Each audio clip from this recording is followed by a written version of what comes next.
আমি তোমার সাথে প্রতিজ্ঞা করেছি যে ভালোবাসা জগত পুরো আমি নারীর কাছে আছে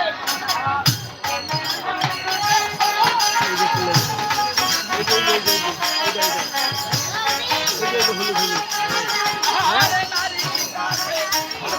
কাছে